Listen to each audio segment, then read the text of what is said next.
Lors de la deuxième journée des travaux du Forum Mining Indaba, plusieurs rencontres stratégiques se sont tenues, mettant en lumière les enjeux qui touchent le secteur minier guinéen.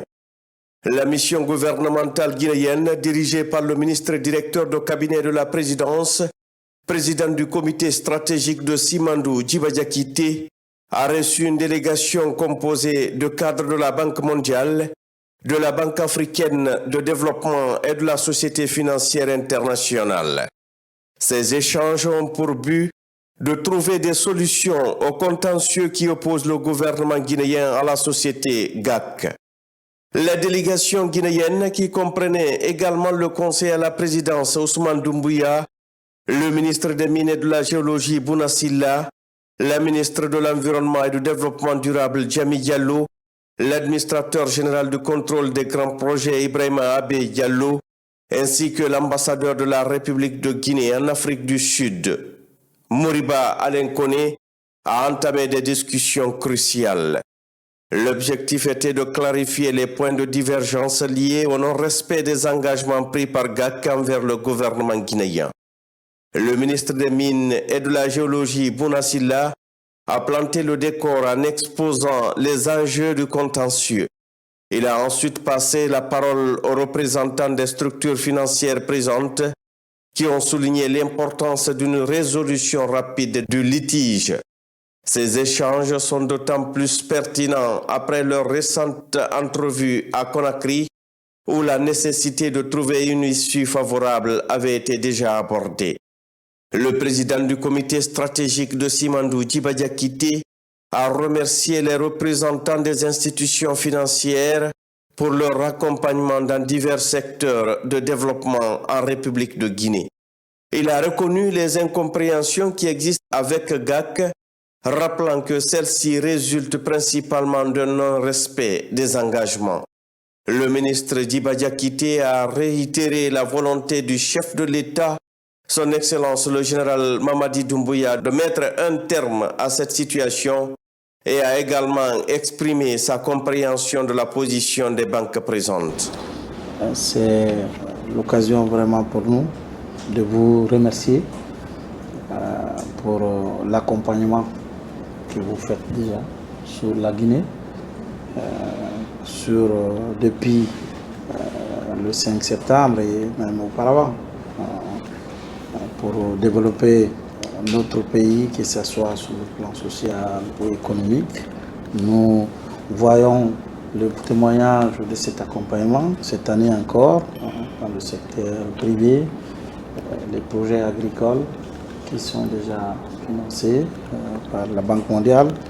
Et je pense que les explications du côté de la partie guinéenne, mais également, comme vous venez brièvement partager avec nous, nous montrent à quel point nos relations sont, de mon point de vue, aussi importantes, voire même plus importantes que l'incompréhension d'ailleurs qui tourne autour du projet GAC. Pour nous, en tant que grands investisseurs, dans le projet GAC, nous comprenons tout à fait votre préoccupation, et votre position aussi, parce que vous l'avez signifié, la Guinée est aussi un actionnaire, donc ça voudrait dire de mon point de vue implicitement que c'est aussi l'argent de la Guinée qui est investi quelque part dans le projet GAC, parce que les dividendes nous reviennent à tous en tant qu'actionnaires, que nous allons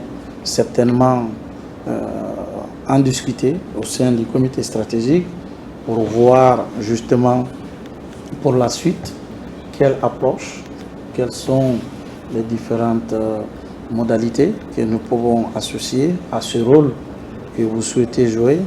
Mais d'ores et déjà, je peux partager avec vous que clairement, vous aurez tout le soutien de l'État guinéen en ce qui concerne l'écoute, en ce qui concerne l'ouverture aussi, pour qu'ensemble, nous puissions converger vers une solution qui permet de réconforter tout le monde, une solution gagnant-gagnant, comme l'a exprimé déjà le chef de l'État depuis le début de ces différentes négociations. Par ailleurs, il a mentionné que l'élaboration du programme Simandou 2040 progresse bien en partenariat avec des cabinets conseils tels que KPMG.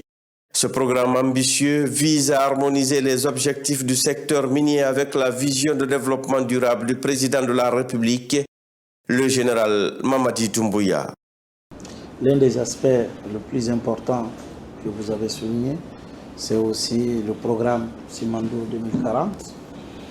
Effectivement, nous avons des discussions en très bonne intelligence avec la directrice régionale, Marie-Chantal, qui, de jour en jour, chaque rencontre, vraiment nous montre en plus une meilleure compréhension et l'expression du soutien de la Banque mondiale sur le programme de développement socio-économique durable et responsable, Simandou 2040, et puis surtout la volonté ferme d'accompagnement. C'est vrai que la raison d'être de notre compréhension des grandes institutions comme la Banque mondiale, FMI, c'est d'accompagner le développement socio-économique d'un pays. Et là, le chef de l'État donne une opportunité de matérialiser cela. Nous avons aujourd'hui avancé sur l'élaboration du document stratégique avec les grands cabinets comme KPMG, Southbridge. Effectivement, nous avons expliqué ce matin que de notre compréhension, pour nous, c'est vrai, les revenus de Simandou sont très importants, très importants, mais nous avons en tête de ne pas dépenser directement ces revenus. Nous avons l'ambition de pouvoir structurer un fonds souverain où une bonne partie de ces revenus sera logée, qui va nous servir d'aller prendre de l'argent moins cher sur le marché des capitaux ou de l'utiliser comme garantie pour aller financer la construction des écoles, des hôpitaux et aussi le capital humain. La directrice pays de la Banque mondiale, Marie-Chantal, a au cours de l'entrevue souligné l'engagement collectif des institutions financières internationales à soutenir la vision de développement durable et responsable de la Guinée sous le leadership du chef de l'État. La Société financière internationale SFI, qui joue un rôle clé dans l'accompagnement des investisseurs locaux, a également pris part à la discussion. Sa proximité avec la Guinée et GAC lui permet de comprendre les enjeux de chaque partie. Nous étions avec nos amis et partenaires de la Banque africaine de développement ainsi que la directrice des opérations de la Banque mondiale. Nous sommes venus rencontrer la délégation guinéenne pour parler effectivement d'un certain nombre de projets qui font le partenariat des deux institutions, des trois institutions avec le gouvernement de Guinée. Vous avez mentionné le projet GAC. Effectivement, la Banque africaine de développement et la SFI ont investi presque 800 millions de dollars, ont mobilisé presque 800 millions de dollars pour le financement du projet GAC en Guinée. Nous sommes très fiers de cet investissement qui a permis la création de plusieurs milliers d'emplois, qui a permis à la Guinée, qui a contribué à ce que la Guinée soit aujourd'hui le premier producteur de bauxite au monde.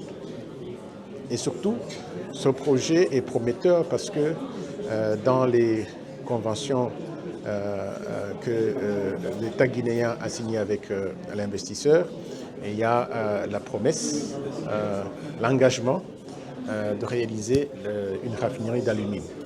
Le groupe GAC et son actionnaire principal EGA et l'État de Guinée sont en négociation pour trouver des voies et les moyens pour réaliser cette obligation.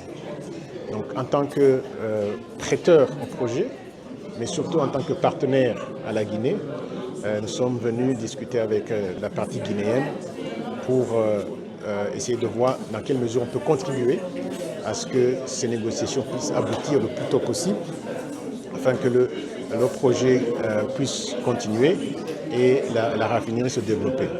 Nous avons eu une totale convergence de vues sur l'intérêt pour la Guinée et pour l'investisseur et pour ses partenaires à ce que les négociations puissent aboutir rapidement. nous avons convenu que si l'État le souhaitait, l'État guinéen le souhaitait, les deux partenaires, la BAD et la SFI, pourraient effectivement contribuer à ce qu'une solution soit trouvée dans les jours, dans les semaines à venir. Les échanges avec ces institutions financières dans le cadre de la Mining Indaba illustrent les efforts continus de la Guinée visant à établir un partenariat solide et durable avec ses partenaires financiers. Les travaux de la deuxième journée se sont terminés par une visite des stands de la Guinée et de ses partenaires industriels. À cette occasion, la présidente de Winning Consortium Simandou a offert une portion brute du minerai de fer de Simandou à la délégation guinéenne. Cette offre symbolique souligne la solidité des liens entre la Guinée et ses partenaires stratégiques.